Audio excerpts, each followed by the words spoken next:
এক ছিল সুন্দর সবুজে ঘেরা এক গ্রাম। গ্রামের পাশেই ছিল গভীর এক জঙ্গল। সেই গ্রামে থাকত দুই বন্ধু, রাহুল আর সুমন। রাহুল ছিল একটু সাহসী আর সুমন ছিল শান্ত ও বুদ্ধিমান। দুজনের বন্ধুত্ব ছিল খুব গভীর। একদিন বিকেলে, সুমন, চল আজ জঙ্গলের ধারে ঘুরতে যাই। জঙ্গলে? ওখানে তো বাঘ থাকে বলে সবাই বলে। আরে, আমরা তো শুধু ধারে যাব, ভেতরে ঢুকবো না। ঠিক আছে, তবে সাবধানে যেতে হবে। দুজন হাঁটতে হাঁটতে জঙ্গলের কাছে পৌঁছালো। পাখির ডাক, বাতাসের শব্দ সব মিলিয়ে পরিবেশটা ছিল রহস্যময়। হঠাৎ ঝোপের ভেতর থেকে শব্দ এলো। রাহুল, কিছু একটা নড়ছে। চুপ, দেখি কি হয়। ঝোপ সরিয়ে বেরিয়ে এলো এক বিশাল বাঘ। তার চোখ দুটো জ্বলজ্বল করছে। দুজনের বুক কাঁপতে লাগলো। এখন কি করব? দৌড়ালে বাঘ তাড়া করবে, শান্ত থাক।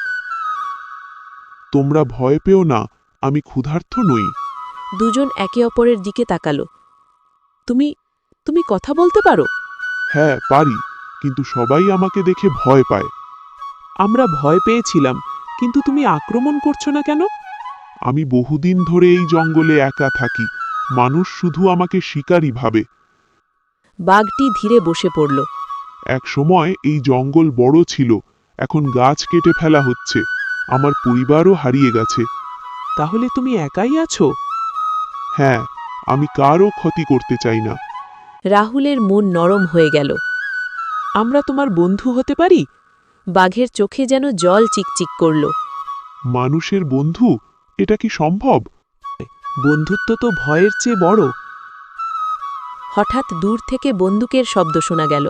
শিকারী, তারা আমাকে খুঁজছে। আমরা তোমাকে লুকোতে সাহায্য করব। এই পাশের গুহায় যাও। বাঘ দ্রুত গুহার দিকে চলে গেল। কিছুক্ষণ পর দুইজন শিকারী এসে হাজির হল। এইদিকে একটা বাঘ দেখেছো?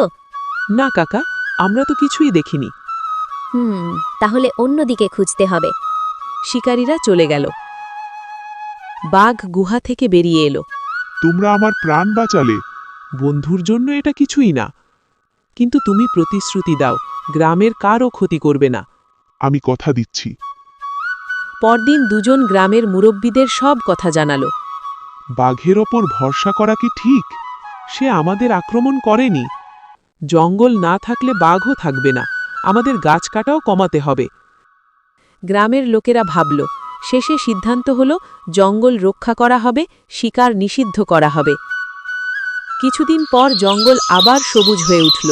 বাঘ দূর থেকে দুই বন্ধুকে দেখত, কিন্তু কখনো গ্রামের কাছে আসত না।